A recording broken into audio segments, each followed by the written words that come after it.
যে মানুষটার মুখ দিয়ে বেরোচ্ছে চোর চোর চোর, এই নবান্ন কোম্পানি বলতে খুব লজ্জা লাগে। সেটা আমার ভাইপো।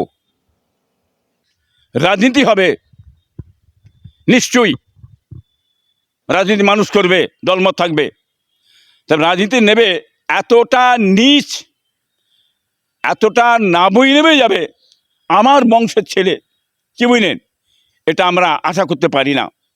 একটা পীর পরিবারের ছেলে হয়ে, হ্যাঁ, একটা আমাদের বংশের মধ্যে এমন একটা কথাবার্তা বললে, মিথ্যে কথা, এই দ্বিচারিত কথা, উনি কি দাঁড়িয়ে পাহারা দিচ্ছিলেন নাকি? তার উনিও তো কম নয়। যে চুরি করে দোষী হয়, যে সহযোগিতা করে সেও চোর, মানে সেই দোষী হয়ে থাকে। এই ধরনের মিথ্যে কথা, দ্বিচারিত কথা বাংলার মানুষকে মেনে নেবে না। বুঝতে পেরেছেন? নিজে কি বলছে না বলছে বলতে পারছি না। যে মানুষটার মুখ দিয়ে বেরোচ্ছে চোর চোর চোর, হ্যাঁ, এই নবান্ন কোম্পানি, হ্যাঁ, চোর, মাথা থেকে পায়ের তলার চোর, কি বুঝলেন? কথা বুঝতে পারছেন না? তৃণমূল মারা গেলে তাদের জানাজার নামাজ, হ্যাঁ, পড়বে না, হবে না, তাহলে কে এবার জানাজার নামাজ পড়াবে সেটা বুঝতে পারছেন, কি বুঝলেন? উনি গেছেন কি জানাজার নামাজ পড়াবেন? কি উনি কি জানাজার নামাজ পড়াবার জন্য গেছেন? ওনাকে যে পড়ানো হবে নাকি? কত কথা হচ্ছে, তালমান নেই। উনি দাঁড়িয়েছেন যে জায়গায়, ঠিক আছে, নিশ্চয়ই তিনি ভোট চাইবেন, অধিকার তার আছে, সবার আছে, কি বুঝলেন? তৃণমূলের আছে, বিজেপির আছে, আইএসএফ আছে, বামপন্থীর আছে, ভোট চাইবেন। তবে ব্যক্তিগত আক্রোশ কেন? কারণটা কি? হ্যাঁ, আজকে যে লোকটা আইএসএফের বেরিয়েছিল, যে জনজোয়ার আমার ভাইপো গেছিল নওশাদ, সে জনজোয়ার ভাইপোর লোকটা দেখে উনি কি সঠিক দাঁড়িয়ে থাকতে পারলেন না? হ্যাঁ, মাথার কি ঠিক রইল না? হিংসায় কি করবে? এই কথাটা বলে দিলে মানুষ সরে চলে যাবে, মানুষ আব্বাসকে মানবে না, মানুষ নওশাদকে মানবে না, নেবে না, এই চিন্তা ভাবনা, হ্যাঁ, চিড়ে ভিজবে। বাংলার মানুষ জানে যে আলোক হয়ে, তুমি যে আলোক হয়ে দাঁড়িয়ে শূন্য বলো, তোমার কথা বাংলার মানুষ নেবে না, কি বুঝলেন? এটা বুঝতে পারছেন? এটা একমাত্র হিংসায় জর্জরিত হয়ে আজকে আমার ভাইপো বললো, এই কথাটা ওর মুখে কী করে সাজলো, কী করে বললো? আমি চাচা হয়ে কি বলবো বলুন? হ্যাঁ, আমি চাচা হয়ে বলতে লজ্জা লাগছে এই ভাইপোর কথা। ভাইপো দাঁড়িয়েছে, হ্যাঁ, ঠিক আছে, দাঁড়াতে পারে, কিন্তু দাঁড়ানোর জন্য আমার বংশের কোনো ছেলে, কি বুঝলেন, আমার কোনো ভাই খুশি নয়। এবং বাংলার মানুষ এটা বলতে চাইছে, দুষ্কৃত নোংরা, কি বুঝলেন, তুলাবাজি গুন্ডার দলে উনি পা দিয়ে দিলেন, এটাকে বাংলার মানুষ মেনে নিচ্ছে না। অতএব উনি যে জায়গায় দাঁড়িয়েছেন, ওই জায়গার মানুষ কিন্তু একটু চিন্তাভাবনা করেছিল, কিন্তু ওনার এই ভাষা দেখে এখন সেই মানুষ সব ব্যাক ফুটে যাচ্ছে, ব্যাকে আসছে। ওই জায়গায় দাঁড়িয়েছে আইএসএফ, দাঁড়িয়েছে, এবং ওইখানে দাঁড়িয়ে বাম দাঁড়িয়ে জোটভাবে চলছে, মানুষ জোয়ার চলে যাচ্ছে। যিনি দাঁড়িয়েছেন নামটা হচ্ছে ওনার, যিনি দাঁড়িয়েছেন আইএসএফের নামটা হচ্ছে বিশ্বজিৎ মাইতির একটা নিজস্ব ভোট আছে ওখানে, এবং আইএসএফের ভোট আছে, এটা বাংলার মানুষ দেখতে পাচ্ছে। অতএব আগামীতে মানুষের মুখটা বিশ্বজিৎ মাইতির দিকে ঘুরে গেছে। ওই মুখ আর আমার ভাইপো ঘোরাতে পারে বলে মনে হচ্ছে না, কিন্তু বুঝলেন না, তার জন্যে সব কিছু দায়ী আমার ভাইপো হবে। কে ওর পায়ে কুড়ুল মারলে, কে ওর মাথা খারাপ করলে, কোন চক্রান্তে পড়ে এই ভাষাটা বের করলে?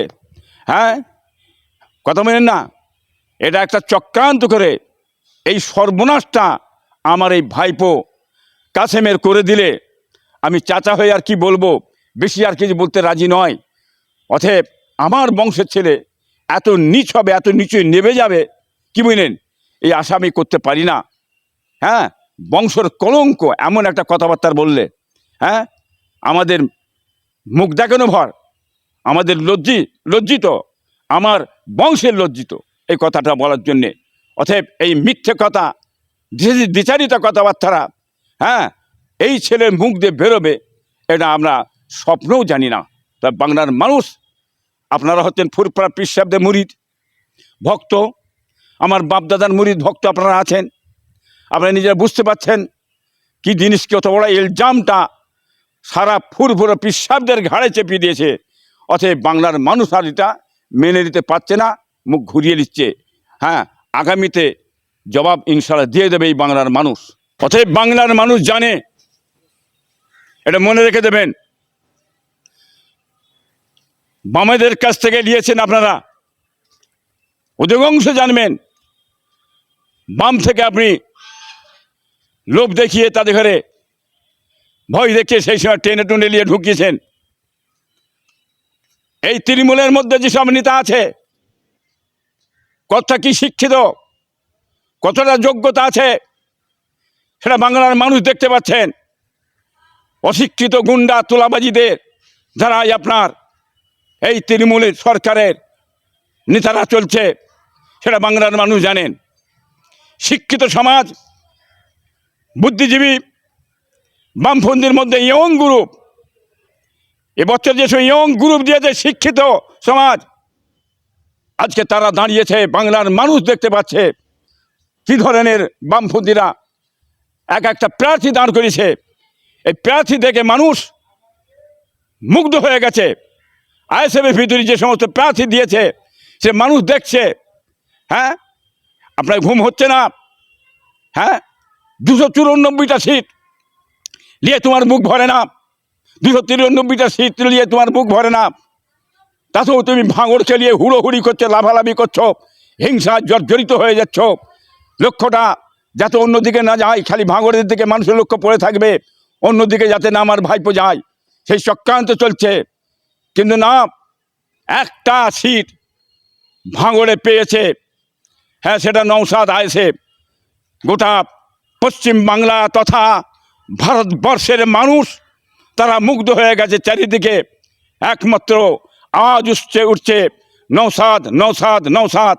সে একটা এমনই ছেলে, তার মধ্যে কোনো রকম বিভেদ নেই, তার মধ্যে কোনো রকম বিভাজন নেই। সমস্ত হিন্দু মুসলমান সকলের পাশে দাঁড়িয়ে একভাবে কথা বলে যাচ্ছে। আজ হিন্দু মুসলমান জাতি ধর্ম বর্ণ নির্বিশেষে তারা আজকে মানুষ চাইছে, নওশাদকে চাই। এই ধরনের মানুষ যদি পশ্চিমবাংলায় আসে তাহলে কাজ হবে। আজকে যেসব ছেলেরা বামপন্থী এবং আইএসএফে দাঁড়িয়েছে, আগামী দিনে যদি আপনারা ভোট দিয়ে আপনি পাঠাতে পারেন তাহলে এই পশ্চিমবাংলার কাজ হবে, দেশের কাজ হবে, সমাজের কাজ হবে। মানুষ অধিকার ফিরে পাবে, চাকরি পাবে, কর্ম পাবে, শিল্প পাবে, মানুষ শান্তির সঙ্গে বসবাস করতে পারবে। আপনারা এই মানুষ, যোগ্যতাপূর্ণ মানুষকে দেখে আপনারা ভোট দেন, যাতে দেশের এবং আইন বিভাগটা, কি বুঝলেন, প্রশাসনিক বিভাগটা, তারাও যাতে আজ দেশটার মধ্যে সচ্ছলভাবে চালাতে পারে, তাদের দ্বারাই পরিচালিত হয়, কোনো রকম মানুষের ক্ষয়ক্ষতি না হয়, কোনো রকম মানুষের ক্ষতি না হয়। হ্যাঁ, এই ধরনের একটা পশ্চিমবাংলায় সরকার আমরা চাই। আশা করি সরকার আগামীতে পরিবর্তন হবে, বাংলার মানুষ আপনারা দেখতে পাবেন।